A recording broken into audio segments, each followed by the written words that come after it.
When you started your social media efforts, you had a goal in mind. So it's important to check to make sure that your efforts are actually getting you closer to your goal. That's where insights and metrics come in. They can help you evaluate whether you're on track to reach your goal, and they can also point you to things you can do to improve your efforts. By the end of this video, you'll know what you should look for when evaluating the results of your posts, and you'll know which metrics to pay particular attention to.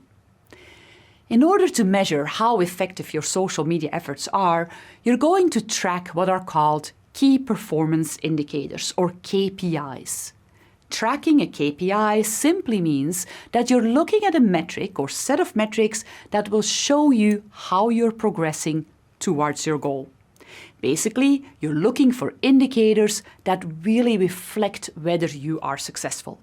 Depending on your goal, different indicators are going to matter more to you. For instance, if you're working on building awareness, you will want to know whether your follower base is growing.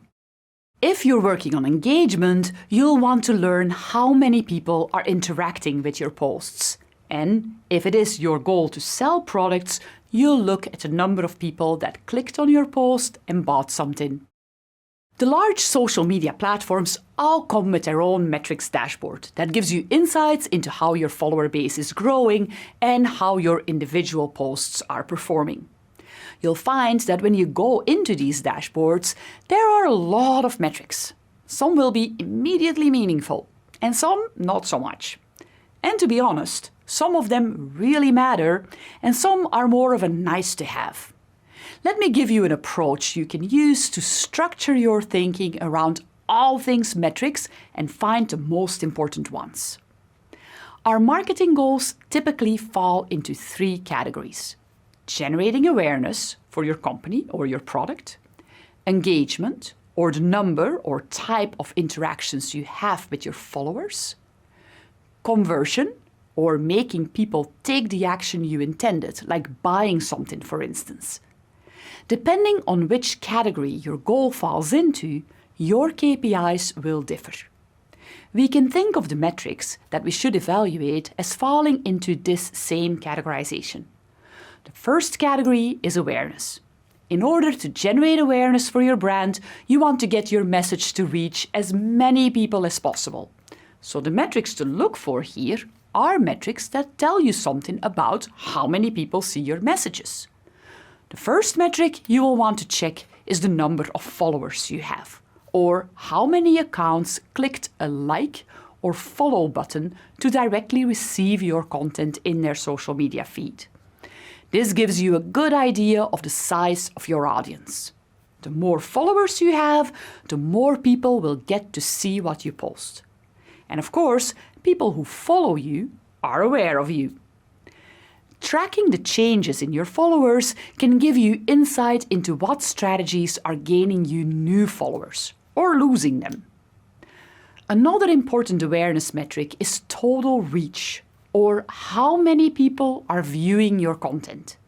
This can include someone viewing your post on their feed, but it can also include friends of that follower viewing the post on their feed if the first follower liked or shared the post. This metric is related to individual posts. Reach gives you a good idea of how many people are getting eyes on your content, and it's a great way to evaluate which posts work well for your audience. Larger reach for a post typically means that more people have shared it or interacted with it, so you may want to create more posts of the same kind. On some platforms, you may find a slightly different awareness metric, impressions, which is similar to total reach, but instead measures the number of times your post was shown. Keep in mind that this metric doesn't count individual accounts, just times seen. So if one person saw your post twice, that would count as 2 impressions. Both reach and impressions are going to help you understand the exposure, or lack thereof, of your content. Ultimately, the metrics around your awareness are going to give you insights into the extent to which your content is getting out into the world.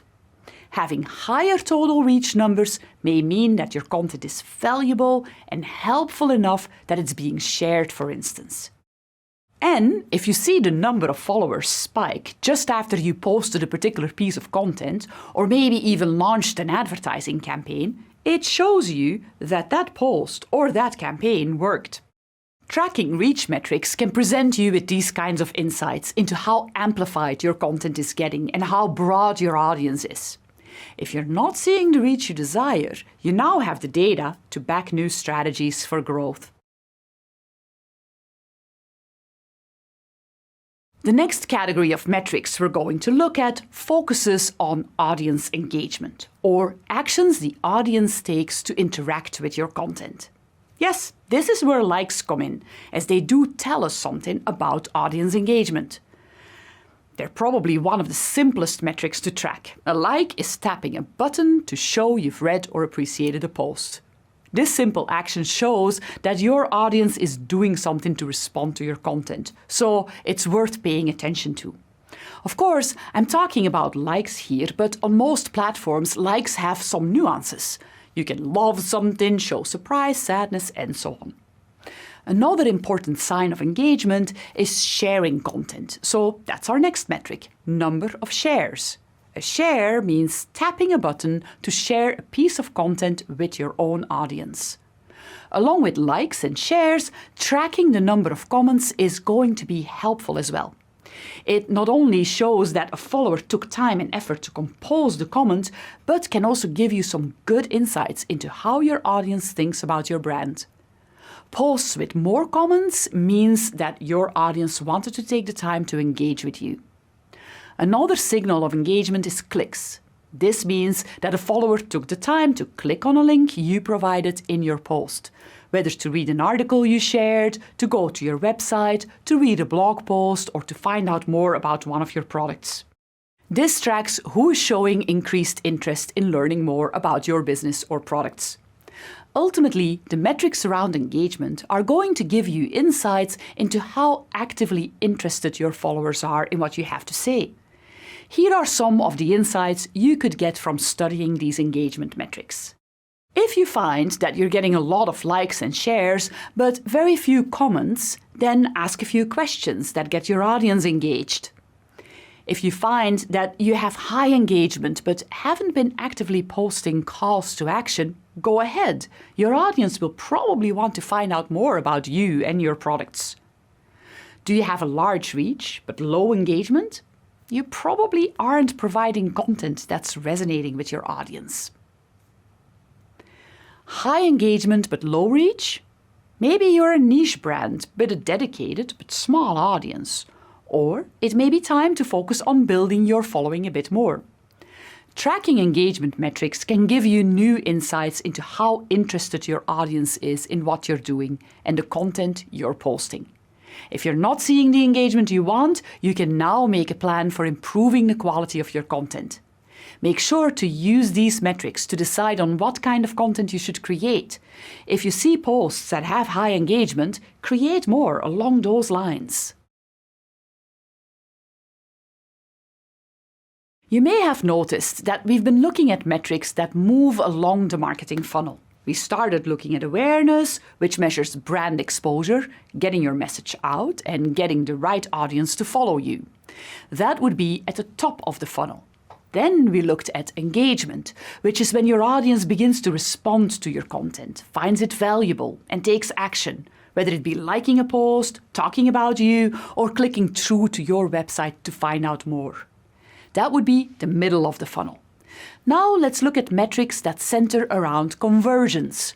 Conversions happen when people take the action that you want them to take after seeing your post or a series of posts. Often, conversions are sales. You want people to buy your product. Sometimes, you just want people to come to your website or download your app. Those are conversions too, because it refers to an action you want people to take after seeing your content. Conversions could also be generating leads. A lead could be an email address, for instance, of a person that seems to have an interest in what you have to offer. Remember DCB Cleaning? They provide cleaning services for offices. In their case, a sale or subscribing someone to their service mostly happens over the phone. But they use social media to encourage people to contact them so they can get an initial conversation started. Once that initial contact is made, DCB has a lead that can lead to an actual sale. One thing that's a bit different with conversion metrics than with awareness and engagement metrics is that most of these conversions won't actually take place within the social media platform. Often, the action you want people to take will actually mean people leave the social platform. You want them to visit your website, download your app, buy your product, etc. This means that when you're looking at metrics related to conversions, you'll often have to go to other dashboards and analytics tools that are related to your website or app. So, what are the metrics that would matter here? Generating traffic to your website from social media is often an important goal, and thus tracking website visits from social media can be a good place to start. Are you seeing a large percentage of traffic coming from social media after you posted something new? Then you know that you're doing something right. Or do you have posts that have gotten a ton of likes and shares, but you didn't get the traffic you expected? Maybe you have to formulate a better call to action, or think about different things you can post to get people interested to check out your site. Another important metric to track is sales, and more specifically, sales that were related to your social media posts. That can be a little trickier though. It can be hard to prove the connection between your post and a sale. After all, people may not buy immediately after they saw your post. They may buy later, and sometimes they buy in the store and not on your website. We'll talk about tracking sales more when we talk about advertising, but for now, I suggest you track the trend in sales and try to understand whether your increased social media activity seems to lead to an upwards trend in sales. Tracking the number of leads, like capturing an email address resulting from your social media account activity, can be another form of tracking conversions. Conversions capture the actions you would like to see people take as a result of your marketing. Those actions could be different things, so different metrics can correspond to conversions. And they may be a bit harder to track within the social media platform itself. While they are, of course, very important, I suggest that you evaluate your organic or free social media efforts primarily by assessing how you are increasing awareness and engagement. Conversions typically follow later, and increasing awareness and engagement will ultimately help you drive conversions as well. Finally, it's important to track these metrics to see how they change over time in response to your efforts, so that you can benchmark what's working and what isn't in your strategy. The goal is to have data-based information to work with in order to continuously improve your social media reach, engagement, and conversions.